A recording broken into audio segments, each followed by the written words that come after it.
ಸಾಕಷ್ಟು ಸಿನಿಮಾಗಳಲ್ಲಿ ಅಭಿನಯಿಸಿ ಪ್ರೇಕ್ಷಕರ ನೆಚ್ಚಿನ ಹೀರೋ ಆಗಿದ್ದಂಥ ಶ್ರೀನಾಥ್ ಸರ್ ಇವತ್ತು ಒಂದು ಅದ್ಭುತ ಕಾರ್ಯಕ್ಕೆ ಸಾಕ್ಷಿಯಾಗಿದ್ರು. ಸೊ ಅವ್ರನ್ನ ಮಾತಾಡಿಸ್ತಾ ಹೋಗ್ತೀನಿ. ಸರ್, ಕನ್ನಡ ನಾಡು ನುಡಿ ಭಾಷೆ ಅಂತ ಬಂದಾಗ ಅದಕ್ಕೆ ಸಾಕ್ಷಿಯಾಗಿದ್ದು ಇವತ್ತಿನ ಕಾರ್ಯಕ್ರಮಕ್ಕೆ ನೀವು ಈ ಕಾರ್ಯಕ್ರಮದ ಬಗ್ಗೆ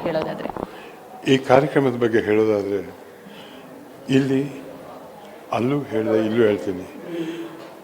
ಅಮೇರಿಕಾ ಅಥವಾ ಬೇರೆ ಯಾವುದೇ ವಿದೇಶದಲ್ಲಿರೋ ಜನಕ್ಕೆ, ನಮ್ಮ ಕನ್ನಡಿಗರಿಗೆ ಅಲ್ಲಿರೋ ಸೌಕರ್ಯ, ಅಲ್ಲಿರೋ ಇದು ಇಲ್ಲಿ ಸಿಗೋದಿಲ್ಲ.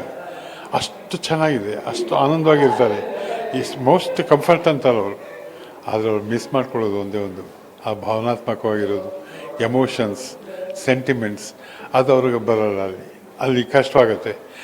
ಹುಡುಗರುಗಳ ಸೆಂಟಿಮೆಂಟು ನಮಗೆ ಸಿಗುತ್ತೆ ಮನೇಲಿ ನೋಡಿದಾಗ. ಇಲ್ಲಿ ಬೆಳೆದು ಹೋದ ದೊಡ್ಡವರಿಗೆ ಅವ್ರ ಮಕ್ಕಳ ಜೊತೆ ಆ ಸೆಂಟಿಮೆಂಟ್ ಸಿಗ್ತಿಲ್ವಲ್ಲ ಅನ್ನೋ ಒಂದು ಯೋಚನೆ ಇರ್ತದೆ. ಅದಕ್ಕೋಸ್ಕರ ಯೋಚನೆ ಮಾಡ್ತಾ ಇರ್ತಾರೆ, ಆ ಸೆಂಟಿಮೆಂಟಿಗೆ ಹಾತೊರಿತಾ ಇರ್ತಾರೆ. ಅದು ಅಟ್ಲೀಸ್ಟ್ ಒಂದು 10% ಕಡಿಮೆ ಆಗಬೇಕಾದ್ರೂ ಇಂಥ ಸಮಾರಂಭ ನಡಿಬೇಕು, ಎಲ್ಲ ಒಟ್ಟಾರೆ ಸೇರಬೇಕು. ಒಟ್ಟಾರೆ ಸೇರಿದಾಗ ಅವರವರ ಭಾವನೆನ ಅವರವ್ರ ಹೃದಯದ ಮೂಲಕ ಹಂಚ್ಕೋಬೇಕು. ಆ ಹಂಚ್ಕೊಂಡಾಗ ಒಬ್ರಿಗೊಬ್ರು ಹತ್ರ ಆಗ್ತಾರೆ. ನನಗೆ ಇವರಿದ್ದಾರೆ, ನಮ್ಗೆ ಅವರಿದ್ದಾರೆ, ನಮಗೆ ಇದ್ದಾರೆ, ಎಲ್ಲರೂ ಹೇಳ್ಬೋದು. ಆ ಹೇಳುವಾಗ ಮನಸ್ಸಿಗಾಗೋ ಆನಂದ ಅವ್ರಿಗೆ ಸಿಗಲಿ, ಬನ್ನಿ, ಎಲ್ಲರೂ ಬನ್ನಿ ಅಂತ. ಯಾಕೆಂದರೆ ಒಬ್ಬ ಕಲಾವಿದನಾಗಿ ನಾನು ಅನುಭವಿಸಿದಂಥ ಸಂತೋಷ ಬಹುಶಃ ಪ್ರತಿಯೊಬ್ಬ ಕಲಾವಿದನಿಗೂ ಸಿಗುತ್ತೆ. ಆದರೆ ನನ್ನ ದೃಷ್ಟಿಯಲ್ಲಿ ತಗೊಂಡಾಗ ನಾನು ಆ ಭಾವನೆಯ ಶ್ರೀಮಂತಿಗೆ ನೋಡಿದಾಗ ನಾನು ದೊಡ್ಡ ಶ್ರೀಮಂತ ಅಂತ ಹೇಳ್ತೀನಿ. ಹಣಕಾಸು ಇರ್ಬೋದು, ಹೋಗ್ಬೋದು. ಆದರೆ ಆ ಭಾವನೆಯ ಆ ಹೃದಯ ಸಿಕ್ಕಿದೆಯಲ್ಲ, ಕನ್ನಡಿಗರು ಹೃದಯ ಕೊಟ್ಟರಲ್ಲ, ಅವರ ಬಾಂಧವ್ಯ ಕೊಟ್ಟರಲ್ಲ, ಅದರಲ್ಲಿ ನಾನು ಶ್ರೀಮಂತ.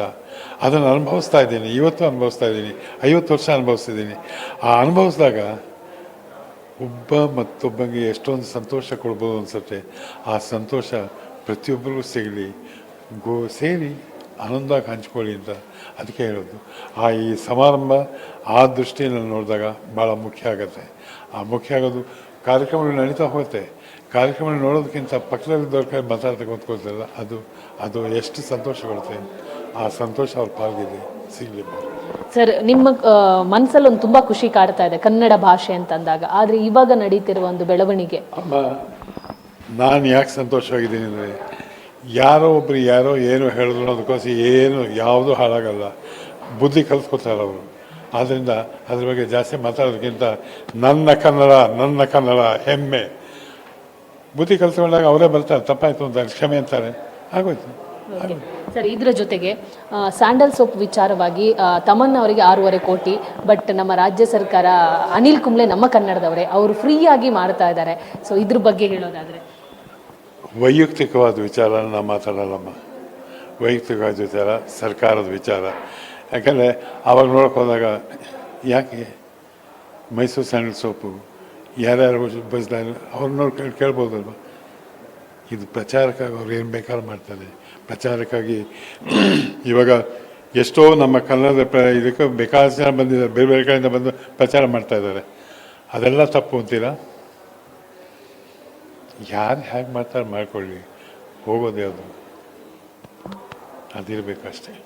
ಸರ್, ನಿಮ್ಮ ಜೊತೆಗೆ ಆ್ಯಕ್ಟ್ ಮಾಡಿದವರು ನಮ್ಮ ಅನಂತ್ ಸರ್ ಅವರಿಗೆ ಪದ್ಮಕ್ಕೆ ಭೂಷಣ ನನಗೆ ತುಂಬ ಖುಷಿಯಾಗಿದೆ, ತುಂಬ ಖುಷಿ.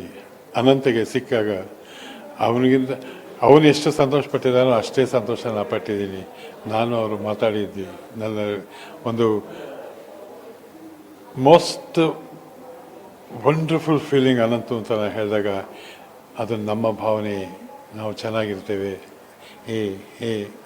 ಯಾಕೆಂದರೆ ಪ್ರಶಸ್ತಿ ಬರುತ್ತಮ್ಮ. ಆ ಪ್ರಶಸ್ತಿಯಿಂದ ನಾವು ದೊಡ್ಡವರಾಗಲ್ಲ. ನಾವು ದೊಡ್ಡವರಾಗಿರೋದು ವಿಶ್ವಾಸ, ಪ್ರೀತಿ, ಅದನ್ನು ಅನುಭವಿಸ್ತೀವಲ್ಲ, ಅದು ಕೊಟ್ಟಲ್ಲ ಜನ. ಆ ಜನದ ಪ್ರೀತಿ, ವಿಶ್ವಾಸಕ್ಕೆ ನಾವು ಚಿರಋಣಿಯಾಗಿರ್ತೀವಿ. ಅದು ಯಾವುದೇ ಪ್ರಶಸ್ತಿಗಿಂತ ಅಮೂಲ್ಯವಾದ್ದು. ಅದು ಸಿಕ್ಕಾಗ ಒಬ್ಬ ಕಲಾವಿದನಿಗೆ ಸಿಗೋ ಸಂತೋಷ ಇನ್ಯಾವುದರಿಂದಲೂ ಸಿಗಲ್ಲ. ಸರ್, ಅನಂತ್ ಸರ್ ಒಂದು ಪ್ರಶಸ್ತಿ ಬೇಕು ಅಂತ ಬೇಡಿಕೆ ಇಟ್ಟಿಲ್ಲ ಅಂದ್ರೂ ಕೂಡ ಪ್ರೇಕ್ಷಕರು, ಅಭಿಮಾನಿಗಳು ಒತ್ತಾಯ ಮಾಡಿದ್ರು, ಅಭಿಯಾನ ಮಾಡಿದ್ರು. ಸರ್, ಅಲ್ಲಿ ಗೊತ್ತಾಗತ್ತಲ್ಲ ಡಿಸರ್ವ್ ಯಾರು ಅಂತ. ಮಾಡಿದ್ದಾರೆ, ಅವರು ಮಾಡ್ತಾರೆ. ಯಾವ ಒಬ್ಬ ಕಲಾವಿದನು ನನಗೆ ಈ ಅಭಿಮಾನ ಬೇಕು, ಆ ಪ್ರಶಸ್ತಿ ಬೇಕು, ಈ ಪ್ರಶಸ್ತಿ ಬೇಕು ಅಂತ ಹೋದರೆ ಪ್ರಶಸ್ತಿ ಹಿಂದೆ ಹೋಗೋ ಕಲಾವಿದನಿಗೆ ಕೊನೆಗೆ ಸಿಗೋದು ನಾಸ್ತಿ. ಪ್ರಶಸ್ತಿ ಅಲ್ಲ, ನಾಸ್ತಿ. ನಾಸ್ತಿ ಅಂದರೆ ಏನೂ ಇಲ್ಲ ಅಂತ. ನನಗೆ ನನ್ನ ಪ್ರೇಕ್ಷಕರು ಕೊಟ್ಟಿರೋ ಅತ್ಯಮೂಲ್ಯವಾದ ಪ್ರೀತಿ ಅದು ನಂದಾಗಿದೆ. ನಾ ಶ್ರೀಮಂತ ಆದರೆ ಸರ್, ಅಷ್ಟು ಲಿಸ್ಟ್ಗಳಲ್ಲಿ ಶ್ರೀನಾಥ್ ಸರಿಗೂ ಕೂಡ ಅಂಥ ಒಂದು ಪದ್ಮ ಪ್ರಶಸ್ತಿ ಸಿಗಬೇಕನ್ನೋ ಕೂಗು ಇತ್ತು. ಸೊ ಕೂಗದವ್ರಿಗೆ ನಾನು ಭಾಳ ಸಂತೋಷ ಹೇಳ್ತೀನಿ. ಬರ್ತಾ ನನಗೆ ಅವೆಲ್ಲ ಯೋಚನೆ ಇಲ್ಲ. ನಾನು ಇವತ್ತು ಈ ಕ್ಷಣ ಸಂತೋಷವಾಗಿರಬೇಕು. ನಿಮ್ಮ ಹತ್ರ ಮಾತಾಡ್ತಿದ್ದೀನಿಲ್ಲ, ಅದೇ ನನಗೆ ಸಂತೋಷ. ಆ ಸಂತೋಷ ಯಾವತ್ತೂ ಇರಲಿ ಅಂತ ನಾನು ಕೇಳ್ತೀನಿ ಅಷ್ಟೇ. Okay sir, thank you. ಇದಿಷ್ಟು ಪ್ರಣಯರಾಜ ನಟರಾಗಿರುವಂತಹ ಶ್ರೀನಾಥ್ ಸರ್ ಮಾತಾಗಿತ್ತು. ಕ್ಯಾಮರಾ ಪರ್ಸನ್ ಜೈನ್ ಜೊತೆ ದೀಪಿಕಾ, ಪವರ್ ಟಿವಿ, ಬೆಂಗಳೂರು.